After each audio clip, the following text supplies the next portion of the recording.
ഞാൻ മക്ബൽ ബാഫിനെ ഈ ഇൻ്റർവ്യൂ ചെയ്തിട്ടുണ്ട്. അപ്പോൾ ലണ്ടൻ ഫിലിം ഫെസ്റ്റിവലിൽ കേരളത്തിൽ നിന്നൊക്കെ പറഞ്ഞ് ഭയങ്കര സ്നേഹമാണ് പുള്ളിക്ക്. കേരളത്തിൽ നിന്ന് വന്ന ആളാണ് ഞാനെന്ന് പറഞ്ഞപ്പോൾ ഭയങ്കര സ്നേഹമാണ്. അപ്പോൾ പുള്ളി പറഞ്ഞ ഒരു പോയിൻ്റാണ്, അതായത് ഒരു സിനിമയ്ക്ക് ഒരു സമൂഹത്തെ മാറ്റിമറിക്കാൻ പറ്റുമെന്നാണ് പറഞ്ഞത്. അപ്പോൾ ഞാൻ പറഞ്ഞു അത് കൊള്ളാമല്ലോ, ഒരു സിനിമയ്ക്ക് എങ്ങനെയാണ് ഒരു സമൂഹത്തെ മാറ്റിമറിക്കാൻ പറ്റുന്നത്? അത് പറ്റും, അതിനുള്ള ശക്തി ഉണ്ടെന്നാണ് പുള്ളി പറയുന്നത്. അത് പറയുന്നത് അത് അഫ്ഗാനിസ്ഥാനിൽ വെച്ച് പുള്ളി ഒരു പടമെടുത്തു. അതായത് അഫ്ഗാനിസ്ഥാനിലെ കുട്ടികളെ താലിബാൻ അന്ന് ആദ്യം ഭരണത്തിൽ വരുന്ന സമയത്ത് കുട്ടികളെന്തായാലും പെൺകുട്ടികൾ സ്കൂളിൽ പോകണ വലിയ തെറ്റായിട്ട് കണക്കാക്കുന്ന ഭരണകൂടമാണല്ലോ. അവർ അത് തടഞ്ഞു വെച്ചു, കുട്ടികളെ പോകാൻ സമ്മതിക്കത്തില്ല. അപ്പോൾ ഇയാൾ ഇതിനെക്കുറിച്ച് പടമെടുത്തിട്ട് ഈ കുട്ടികളുടെ ഒറ്റപ്പെടലും ദുഃഖവും എല്ലാം കൂടി എടുത്തിട്ട് ഇയാൾ പടമെടുത്ത് ഡീറ്റെയിലായിട്ട് പടം ഫുള്ളാക്കിയതിന് ശേഷം കൊണ്ട് ഈ താലിബാൻ ഭരണകൂടത്തെ കാണിക്കുകയാണ്. അവർ 2 ദിവസത്തിനകത്ത് തീരുമാനം എടുക്കുകയാണ് ഇത് മാറ്റാനായിട്ട്. അങ്ങനെ അപ്പോൾ അതാണ് പറയുന്നത്, ഒരു പടത്തിന് ഒരു സമൂഹത്തെ മാറ്റിമറിക്കാൻ പറ്റുമെന്ന് പുള്ളിയുടെ. കാരണം സമൂഹത്തിന് ഭയങ്കര സ്വാധീനമല്ലേ പടം എന്ന് പറയുന്നത്. പക്ഷേ ആ എക്സാമ്പിൾ വെച്ചിട്ടാണ്. പിന്നെ അയാൾ പടം പിടിച്ചത് ഇറാനിൽ വെച്ചാണ്. ഇറാനിൽ വെച്ച് രഹസ്യമായിട്ട് പിടിക്കുകയാണ്. അത് വിഷയം ഏതെന്ന് വെച്ചാൽ മറ്റേ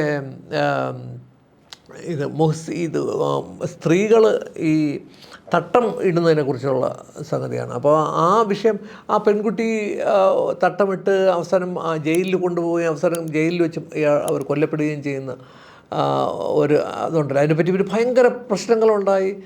കാരശ്ശേരി മാഷൊക്കെ ലണ്ടനിൽ വന്നപ്പോഴത്തേക്ക് നമ്മളതിന് കാരശ്ശേരി മാഷ് നിർബന്ധം, നമ്മൾ അവിടെ ഇതിൽ ഹയറ്റ് പാർക്കിൽ പോയി നമ്മൾ ഒരു പ്രകടനം തന്നെ നടത്തണമെന്ന് പറഞ്ഞിട്ട് ഹയറ്റ് പാർക്കിൽ ആർക്കും പോയി സംസാരിക്കാം.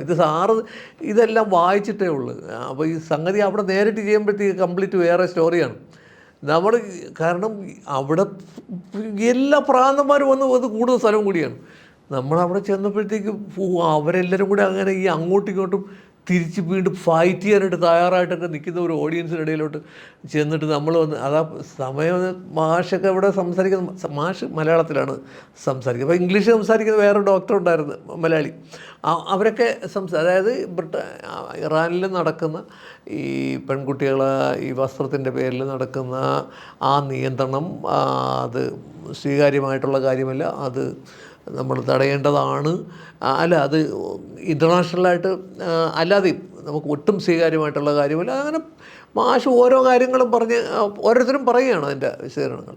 ഭാഗ്യത്തിന് നമുക്ക് ഒരു പരിക്കൊന്നും പറ്റാതെ നമ്മൾ അവിടെ നിന്ന് രക്ഷപ്പെട്ടു എന്ന് പറയാം. അപ്പോൾ അതേ ഇഷ്യൂ ആ സമയത്താണ് ഈ പടം എടുക്കുന്നത്. ആ സമയം അതിനെ ബേസ് ചെയ്താണ് ഈ പടം. അപ്പോൾ ഒരു കുടുംബത്തിനകത്ത് ലണ്ടൻ ഫിലിം ഫെസ്റ്റിവലിൽ ഈ പടം വന്നിരുന്നു. അപ്പോഴത്തേക്ക് ഒരു കുടുംബത്തിനകത്ത് ഒരു ഒരാൾ പെട്ടെന്ന് ജഡ്ജിയായിട്ട് പ്രൊമോട്ട് ചെയ്യപ്പെടുന്നു. അപ്പോൾ അയാളൊരു തീവ്രവാദിയാണ്, മതവുമായിട്ട് ബന്ധപ്പെട്ടാണല്ലോ അവിടുത്തെ കാര്യങ്ങൾ. അപ്പോൾ ഇയാൾ അതുമായിട്ട് ചേർന്ന് നിൽക്കുന്ന ആളല്ല. പക്ഷേ ഇയാൾ അവിടെ അതിൽ നിയമിതനാവുമ്പോൾ പെട്ടെന്ന് പിന്നെ പാരലായിട്ട് അവിടെ നടക്കുന്ന ഇയാളുടെ മകൾ ഈ പ്രൊട്ടസ്റ്റിൽ പങ്കെടുക്കുന്ന ഒരു കുട്ടിയെ കൊണ്ട് വീട്ടിൽ വരികയാണ്. അപ്പോൾ ഇതിനകത്തുള്ള ഈ ഫാമിലിക്കകത്തുള്ള കോൺഫ്ലിക്റ്റും അതിനെ ബേസ് ചെയ്താണ് ഈ പടം പോകുന്നത്. അപ്പോൾ ഈ പടം ഇങ്ങനെ ഷൂട്ട് ചെയ്ത് നിൽക്കുമ്പോൾ ഇയാളെ കോടതി കൊണ്ടുപോവുകയാണ് സംവിധായകനെ കോടതി കൊണ്ടുപോയിട്ട്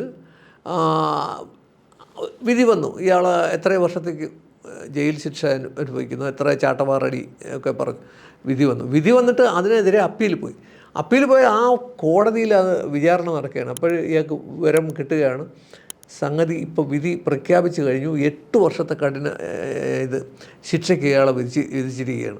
പിന്നെ എത്രയോ ചാട്ടവാറടി പടമെടുത്തതിനാണ്, ചാട്ടവാറടിയും കൂടി. ഈ സമയത്ത് ഇവർ രഹസ്യമായിട്ട് പടം അവിടെ ഷൂട്ട് ചെയ്തുകൊണ്ടിരിക്കുകയാണ്.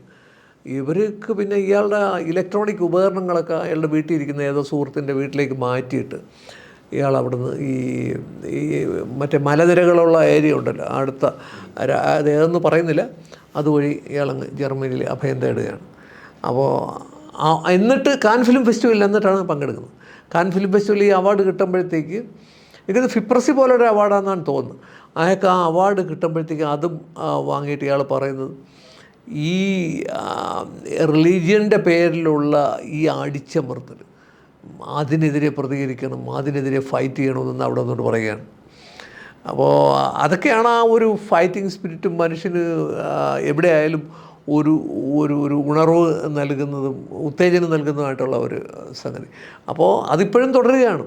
അത് എത്ര സംവിധായകരിലൂടെ ഇറാനിയൻ സിനിമ ആ രീതിക്ക് എത്ര മുന്നിലാണ്, എത്ര മാതൃകയാണ് അവർ കാട്ടുന്നത്.